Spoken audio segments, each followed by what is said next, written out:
Hello everyone, this is Prajwal and welcome to little engineers. यहाँ पर हम साइंस और मैथमेटिक्स के कॉन्सेप्ट्स के बारे में डिस्कशन करते हैं। आज हम लोग डिस्कशन करेंगे ट्रिग्नोमेट्री के बारे में। ठीक है, अब ट्रिग्नोमेट्री और काफ़ी सारे कॉन्सेप्ट्स ऐसे हैं जो कि मैथमेटिक्स से बाउंडेड नहीं है। मतलब ये कुछ ऐसे कॉन्सेप्ट्स हैं जिनको जो मैथमेटिक्स से उतने ही रिलेटेड हैं जितने वो फिज़िक्स से रिलेटेड हैं। तो ऐसा हम नहीं कह सकते कि ये सिर्फ मैथमेटिक्स का कॉन्सेप्ट है, बट इसकी शुरुआत, इसका इंट्रोडक्शन हम ऑब्वियसली मैथमेटिक्स से पॉइंट ऑफ व्यू से करेंगे। ठीक है, जब भी हम ट्रिग्नोमेट्री की बात करते हैं, ठीक है, तो हमारे पास कुछ टर्म्स आती हैं। ठीक है, वो टर्म्स होती हैं, इनको हम बोलते हैं ट्रिग्नोमेट्रिक रेशियोज़। ट्रिग्नोमेट्रिक रेशियोज़, और इस तरह के हमारे पास 6 होते हैं। 6 ट्रिग्नोमेट्रिक रेशियोज़ होते हैं: sine, cosine, tangent, cotangent, secant and cosecant. ठीक है, ये हमारे ट्रिग्नोमेट्रिक रेशियोज़ होते हैं। ये 6 हमारे ट्रिग्नोमेट्रिक रेशियोज़ हैं। बाय द वे, अगर मेरी स्पीड थोड़ी स्लो लग रही है तो फिर नीचे जाकर प्लेबैक स्पीड थोड़ी बढ़ा लो, क्योंकि समझाने में थोड़ी स्पीड कमी आती है।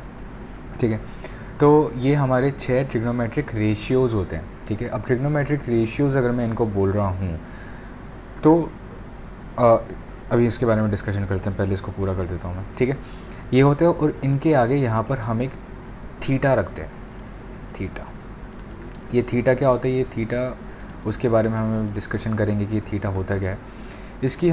इनको हम एक्चुअल में नाम से नहीं बुलाते हैं, हम इनकी शॉर्टकट्स, शॉर्ट फॉर्म्स को हम रेफ़र करते हैं। साइन की होती है साइन थीटा, इसकी होती है कॉस थीटा, इसकी होती है टेन थीटा, इसकी होती है कॉट थीटा, इसकी होती है सेक थीटा, और इसकी होती है कोसेक थीटा। ऑलराइट, तो ये हमारे 6 ट्रिग्नोमेट्रिक रेशियोज़ हैं, इनके बारे में हम बात करेंगे। इंट्रोडक्शन में हम जिनके बारे में बात करेंगे। ठीक है, अब मैं इनको ट्रिग्नोमेट्रिक रेशियोज़ बोल रहा हूँ। ठीक है, फॉर एग्ज़ाम्पल अगर मैं साइन थीटा को लेता हूँ, तो अगर मैं इसको एक ट्रिग्नोमेट्रिक रेशियो बोल रहा हूँ, इसको अगर मैं एक रेशियो के नाम से डिनोट कर रहा हूँ, तो इसका मतलब ये है कि ये किसी चीज़ का रेशियो है। मतलब इसकी value will be in this form, some a upon b की फॉर्म में इसकी कोई वैल्यू होगी इस टर्म की, तभी तो मैं इसको रेशियो बोल रहा हूँ। रेशियो क्या होता है? रेशियो इज़ a:b, है ना, जहाँ पर ऑब्वियसली वो बात की बातें हैं कि b की वैल्यू 0 नहीं होनी चाहिए, नॉट डिफाइंड नहीं होना चाहिए, वो अलग चीज़ है, बट ऐसा ही कुछ रहेगा। ऑलराइट, ओके, अब थोड़ा सा हम इसके बारे में डिस्कशन करते हैं। ये जो यहाँ पर है, साइन क्या है? साइन इस रेशियो का नाम है। ठीक है, थीटा क्या है? इस थीटा को समझने के लिए हम लोग जो है अब थोड़ा सा हम जियोमेट्री की तरफ चलेंगे। ठीक है, जहाँ से इन ट्रिग्नोमेट्रिक रेशियोज़ का जन्म हुआ है, हम उस तरफ चलेंगे थोड़ा सा। ट्रिग्नोमेट्रिक रेशियोज़ हमारे रोल में आते हैं जब हम राइट एंगल ट्राइंगल्स की बात करते हैं। ठीक है, suppose this is a right angle triangle, और इसके अंदर हमने यहाँ पे ABC is our right angle triangle, जिसका angle B is equals to 90 degree. ठीक है, अब यहाँ पर हमारे पास 2 और एंगल हैं, और हमने वहाँ पे लिखा था sine theta is equals to some x upon y value. A और B मैं इसलिए नहीं लिख रहा हूँ क्योंकि A और B ऑलरेडी यहाँ कन्फ्यूजन हो जाएगा बेकार का। साइन थीटा की वैल्यू सम x अपॉन y है। ठीक है, अब यहाँ पर हम क्या करेंगे? ये हमारे पास 2 एंगल है। अब ये जो हमारा साइन थीटा, ये साइन के आगे जो आता है ना, ये जो ग्रीक हम एक कांस्टेंट कह सकते हैं, जो भी ये है, ये एक एंगल है एक्चुअली। ठीक है, और वो एंगल होता है इन दोनों में एंगल, इन दोनों एंगल से कोई और सा। राइट एंगल ट्राइंगल से हमारे ट्रिग्नोमेट्रिक रेशियोज़ का जन्म हुआ है। और सपोज़ करो अगर मैं इस वाले एंगल को थीटा बोलता हूँ, तो हम इसको आगे कैसे प्रोसीड करेंगे? अगर ये वाला अब इनमें से किसी एक एंगल को हमने थीटा मान लिया, हमने सपोज़ करो एंगल सी को हमने यहाँ पे थीटा मान लिया। अब ये जो हमारा राइट एंगल ट्राइंगल है, इसकी अलग अलग साइड्स के अलग अलग नाम है। ठीक है, तो ये होती है हमारी हाइपोटेनियस, ये होते हैं हाइपोटेनियस हमारी फिक्स होती है। हाइपोटेनियस क्या होती है? जो 90 डिग्री वाले एंगल के सामने वाली जो साइड होती है वो हाइपोटेनियस होती है, दैट इज़ फिक्स्ड। अब 2 हमारे पास साइड्स बचती हैं। जो थीटा थीटा जो एंगल है वो एक तो हाइपोटेनियस से होगा, और जो दूसरी साइड है थीटा एंगल दो लाइनों के बीच में है, दो लाइनों के बीच में एक साइड तो इसकी, एक साइड तो ये हाइपोटेनियस है, जो दूसरी साइड है उसको हम बोलते हैं बेस, और जो उसके अपोजिट साइड है उसको हम बोलते हैं परपेंडिकुलर। ठीक है, अब अगर हम इस वाले एंगल को कंसिडर कर रहे होते, सपोज करो इस एंगल का नाम हमने डेल्टा रख दिया, तो इस वाले एंगल के हिसाब से ये वाला बेस हो जाएगा और ये परपेंडिकुलर हो जाएगा। ठीक है, ये चीज़ को अभी अगर तुम पहली बार ट्रिग्नोमेट्री देख रहे हो तो थोड़ा सा हो सकता है समझने में थोड़ी ये चीज़ें नई लगे।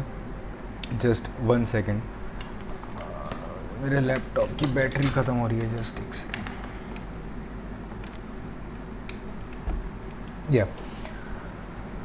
यस, सो ठीक है, इतना हम समझते हैं। ठीक है, अब हमने बात कर ली कि साइन चीज़ें क्या हैं, हमने बात कर ली ये थीटा क्या चीज़ है, हमने बात कर ली ये एक्स अपॉन वाई क्या है। एक्स अपॉन वाई इस रेशियो की वैल्यू है। अब एक्स और वाई की जगह पे क्या आएगा वो अब हम डिस्कशन करते हैं। ठीक है, अब एक काम करते हैं, चलो अभी डिस्कशन करते हैं इसका कि इन सारे के सारे जो जितने भी हमारे पास ये ट्रिग्नोमेट्रिक रेशियोज़ हैं इनकी वैल्यू क्या होगी। ये जो ट्रिग्नोमेट्रिक रेशियोज़ हैं इनकी वैल्यू क्या होगी। अब मैं तुम्हें इतना तो बता ही देता हूँ कि जो एक्स अपॉन एक्स वाई ये जितनी भी चीज़ें हैं ना, ये सारी की सारी हमारे ट्रायंगल की साइड्स हैं। ठीक है, हम साइन ये जितने भी ट्रिग्नोमेट्रिक रेशियोज़ होते हैं ना वो एक्चुअल में एक रिलेशन देते हैं। अगर मैं ट्रिग्नोमेट्रिक रेशियोज़ की यहाँ पर एक डेफिनेशन लिखूँ, ट्रिग्नोमेट्रिक रेशियोज़ क्या करते हैं, they give a relation between the angle and the sides of a right angle triangle। ठीक है, ये हमारे ट्रिग्नोमेट्रिक रेशियोज़ का काम है। अब थोड़ा सा हम आगे चलते हैं कि अलग अलग ट्रिग्नोमेट्रिक रेशियो की क्या क्या वैल्यू होती है। ठीक है, ओके, हमारे पास 6 ट्रिग्नोमेट्रिक रेशियोज़ थे, नाम बताओ उनके। सबसे पहले आता है साइन थीटा, तुम भी बोलते रहो अपने आप में नाम। ठीक है, फिर आता है कॉस थीटा, फिर आता है tan theta, cot theta, sec theta और कॉसेक थीटा। मैं इन सब की वैल्यूज़ लिखता हूँ यहाँ पे। ठीक है, इन सब की मैं वैल्यूज़ लिखता हूँ, वो हम एक ट्रायंगल के रिस्पेक्ट में बात करेंगे। ठीक है, ये हमारा ट्रायंगल है और इसका हम नाम दे देते हैं ए, और एक काम करते हैं ऊपर वाले को हम सी रखते हैं। ठीक है, ये ए बी सी हमारे ट्रायंगल का नाम है। अरे यार ऐसे क्यों कर रहे हो। ठीक है, चलो ओके, ए बी सी हमारे ट्रायंगल का नाम है, यहाँ पर ये राइट एंगल है। ठीक है, अगर मैं अब इस वाले एंगल को थीटा बोल रहा हूँ, एक तो जब भी हम ट्रिग्नोमेट्रिक रेशियो लिखे तो हमेशा एक ट्रायंगल ज़रूर बनाना और उस ट्रायंगल में अच्छे से डिफाइन करना कि तुम किस एंगल के रिस्पेक्ट में बात कर रहे हो, कि तुम थीटा किसको कंसिडर कर रहे हो। ठीक है, तो अगर मैं इसको थीटा कंसिडर कर रहा हूँ तो फिर ये हमारा हाइपोटेनियस हो गया, ये हमारा परपेंडिकुलर हो गया और ये हमारा बेस हो गया। लिख देता हूँ मैं, अलग लिख देता हूँ, समझ जाओ यार क्या लिखना। ठीक है, साइन थीटा की बात करते हैं। साइन थीटा की वैल्यू होती है परपेंडिकुलर, स्मॉल पी है ना, परपेंडिकुलर अपॉन हाइपोटेनियस। ठीक है, कॉस थीटा की वैल्यू होती है base upon hypotenuse. Tan theta की वैल्यू होती है perpendicular upon base. Cot theta की वैल्यू होती है base upon perpendicular. Sec theta की वैल्यू होती है हाइपोटेनियस अपॉन बेस, और कॉसेक थीटा की वैल्यू होती है हाइपोटेनियस अपॉन परपेंडिकुलर। ठीक है, थोड़ी सी नई चीज़ें लग रही हैं, समझ रहा हूँ मैं। सबसे पहले तो मैं तुम्हें एक तरीका बताता हूँ कि तुम इन चीज़ों को याद कैसे कर सकते हो। तुम बस एक 6 वर्ड की एक लाइन याद रखो, पंडित बद्री प्रसाद हर हर बोले।